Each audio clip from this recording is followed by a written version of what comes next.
Hey you guys, thank you for tuning back into my channel. Today, as the title says, we're going to be making baby pink lip gloss. So if you're interested in how I make this lip gloss, go ahead and keep watching. So first thing we're going to do in making our lip gloss is sanitize our workstation. You want to make sure everything's clean, sanitized using a disinfectant wipes, Lysol, whatever you need to use to make sure your space is clean. That's very important. We don't want any cross-contamination in our gloss. And you also want to wear gloves as well.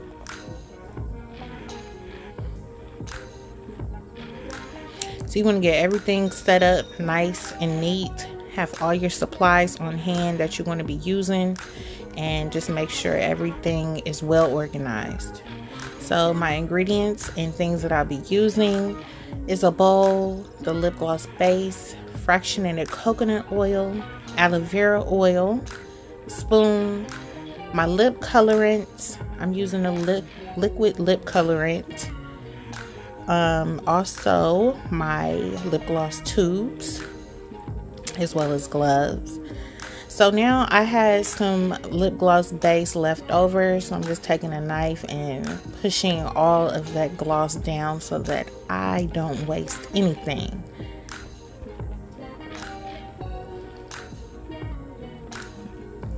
So you're just going to empty all the contents of the bag into your lip gloss, depending on how much you're planning on making. You can measure out on a scale the weight that you are using, so you can create formulas and recipes.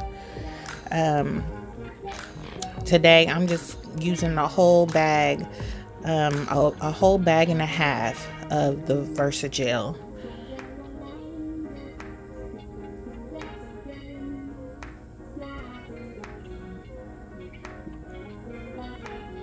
After you get all of your contents into the bowl, you're going to want to use your colorant. Well, this is the way I do it. I'm putting my the liquid colorant into the lip gloss in this form right now. And then I'm going to stir it in to make sure that the color is evenly distributed. I know other people do things differently, but this way I found that my color, mixes in better this way. The consistency of the Versagel is really sticky, really tough, and things like that. So it's going to take a little bit of strength, arm strength, to go ahead and mix that up. So you just want to continue mixing and mixing until you get the color that you're looking for.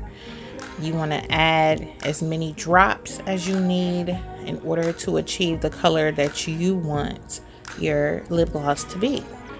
So I'm just adding drops little by little and mixing it in and seeing if that is the color that I want. So you just continue to do that until you get it how you like it. So today we're going for a baby pink gloss. I did make other lip glosses, but I just captured this one for the sake of the video. So, and for this gloss, I do not want it flavored. I just want it plain. But if you would like your lip gloss flavored, you can use a flavoring oil, such as the Loran's flavoring oil. They have many different flavors that you could choose, but today I'm not going for any flavors. So next thing we're going to do, once you have your achieved color, you are going to now mix your carrier oil into your lip gloss. Oh, I'm still mixing. But yeah, after this, you're going to mix in your carrier oil. You can use various different carrier oils. Today, I'm using aloe vera aloe vera oil and coconut oil. You could use many other different oils like olive oil, jojoba oil, Just do your research on oils, and the carrier oils have many different benefits to each of them. So you just do your research to see what benefits you are looking for and how you want it to work in your lip gloss. So I'm adding the aloe vera oil. I'm using about 2 teaspoons, maybe 3 teaspoons of the aloe vera oil, along with 3 teaspoons, sorry, not teaspoons, tablespoons of coconut oil. So you're going to add your carrier oil to your base, and you're going to mix that in really well. This is going to give you the consistency that you are trying to achieve. So the more oil that you put in there, the more smooth it's going to be, the more less thick. It's going to, the consistency of the gloss depends on how much oil you put on there. So if you want it more thick, you're going to put in less oil. If you want it less thick, you'll add more oil. So you can just continue working with your oils and stirring, and seeing how or what consistency you want to go for. This does take practice to get the right consistency. So once you do find a formula that works for you and how you want your lip gloss, make sure you write that formula down and keep it in a recipe book. That's what I do. So now I found the consistency that I like.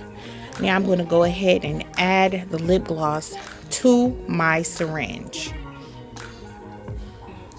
So I'm going to be putting my lip gloss in my lip gloss containers, or my wand tubes. So I just suck the lip gloss up into my syringe. I do need a bigger syringe. I recommend getting a larger syringe. It makes life so much easier. So then I add a straw on the end of the syringe, and that makes for putting the lip gloss into your wand tubes much easier.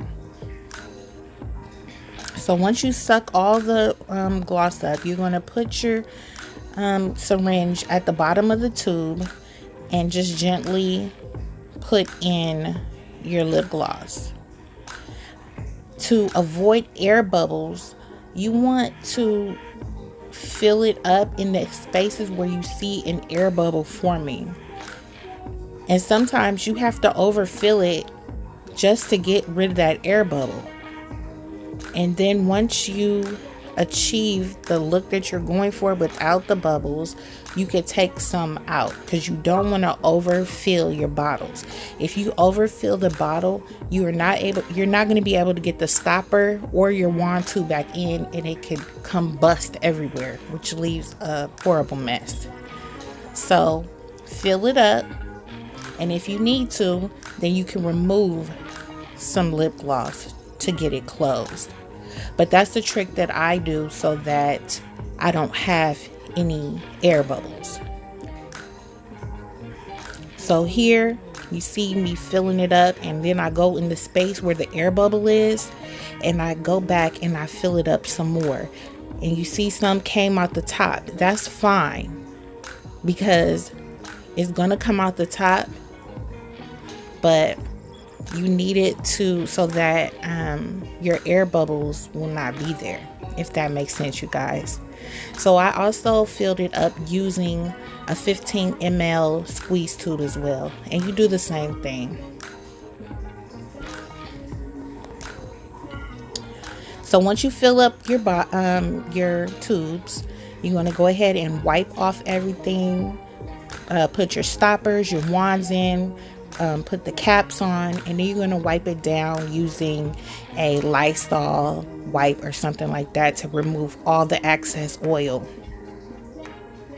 It's a pretty easy method. Once you have all your proper tools and your proper methods and your formulas, it's pretty easy to achieve. So I'm just continuously sucking up the lip gloss and filling my tubes.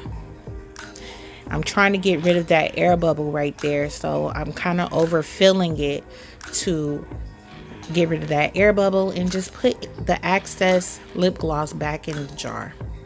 So once you've done that and you cleaned up, you'll have some beautiful lip glosses. And also, if you like the look of this gloss along with my labels, check out my next video and I'll show you how I made these labels.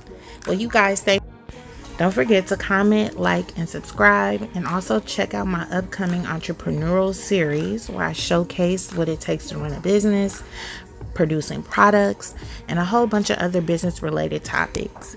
If you're interested, stay tuned.